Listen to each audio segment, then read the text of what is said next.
Valkyrie's Chronicle 4, the most fun I've had in a long time with a game.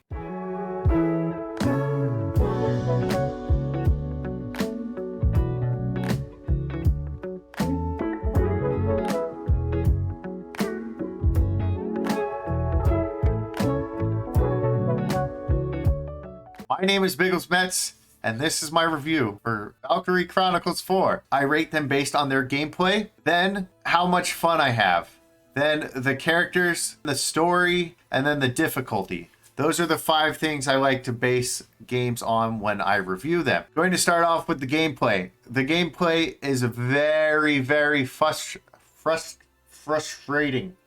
Frustrating to bubble. Frustrating, right? Beer Fest, if you've ever watched that movie. So the game is very, very frustrating. Why? Because when they're crouched, they take like 1,000 times less damage. It's pretty ridiculous. You have to use your grenades a lot. You have to use your scouts a lot. For some reason, a sniper can't kill you if you're crouched, if they still hit you in the head. So it's very, very frustrating. But I do enjoy the hell out of it. The gameplay's very nice. I like how I'm able to shoot and then move and still move. I don't feel like when I'm playing like an XCOM game, as soon as I take my shoot action, I lose everything. Another thing I really like about the gameplay is it flows very nicely on your offensive turn. One thing I would say that I don't like about the gameplay is your ranks, like your A, B, C, and D, it's based on how fast you do it rather than how much you do. That's one thing I don't like about the gameplay. The classes are very nice. You got Scout, Shock Trooper, Engineer. I hate tanks. I think tanks are awful in this game. They're just good for putting them in place and having them intercept people that run across. Otherwise, tanks are garbage. Quad didn't have to be in a certain range to use ship orders. I wouldn't use it. I really enjoy the ship orders themselves, which are different than ship orders. That makes the gameplay more likable. You can change your strategies based on what orders you use on that turn. So that is one thing that I really, really enjoy in the gameplay. But once you hit elites on the other side, the difficulty is a huge spike. Is this game fun? Yes. Very, very fun.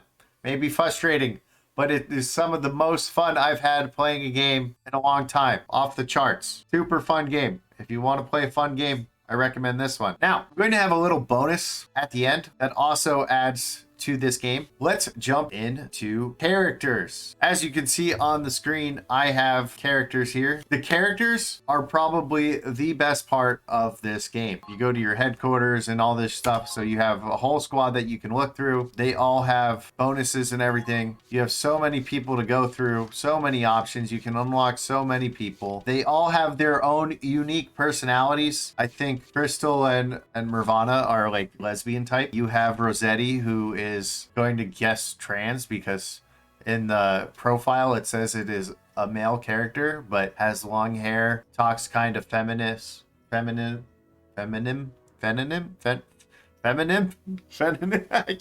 can't I say that word? Feminine. There we go. I said it. You got your old grumpy people like Ryan and Kriegel. You have that they would call toxic male, as in Raz, and Raz is by far the best character. I'm going to use Raz to jump into the story. Now the story revolves around the 4 main characters of Squad E, which are Raz, Claude, Kai, and Riley. And Raz has some great stuff throughout the game. He's probably the most likable character. He's got a good arc. It comes to a great ending. Then you have Riley and Kai. You get a whole story of Kai and why he does what she does. So Kai has a good story as well. Riley gets redemption, which is really nice. Then you got your Valkyria. Basically, the story is World War II, but in this world. So it is Europa rather than Europe, and it's the second war in the air. They have to stop the Empire, and this crew goes straight to the Empire capital, and they have very difficult obstacles in their way. Yeah, so I really like the story. Now, I want to talk a little bit more about the difficulty. Now, we talked about there was a huge difficulty spike once you get to a certain part. It feels like you're under leveled, your weapons aren't as high, but you can't get higher weapons unless you proceed in the story. So a lot of times you have to find all these ways to do it, which adds so much to the difficulty, which makes it a much better game. But it also it's so frustrating. Once again, I'm using that word frustrating because it just adds to frustration, which I think is best, right? I want a game that's super challenging. I want a game that's going to bug the shit out of you because you don't always hit stuff, because RNG is a bitch. Now, I said at the end I would give you a little bonus to what it is. This game likes its fan service, and there is a DLC called Squatty Goes to the Beach, and this is the swimsuit outfit for Riley. There you go.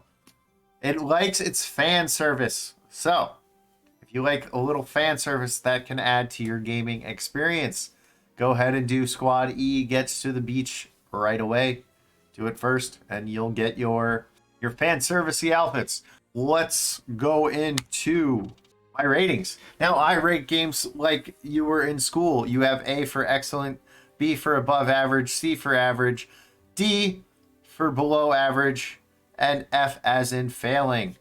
Now, I wouldn't say this is the best game I've ever played. It's not even the best turn-based game that I've played. I do really enjoy the game, though. I would say it is above average, and I would say it's around that B plus range. So like an 8.5, 8.6 if you were to score it normal with things. But I'll say this game is a B plus for Biggles. I recommend it. If you guys want to check out a really fun game, I recommend this game. Thank you, everybody, and I'll see you in the next video. If you want, we have up here, right here, I'm going to put it right here, more gameplay. It's going to be my whole playlist for this. Go ahead and check it out. There's a bunch of shorts, bunch of chapters. Check it out. Watch it. All right. Thank you so much. Have a good one.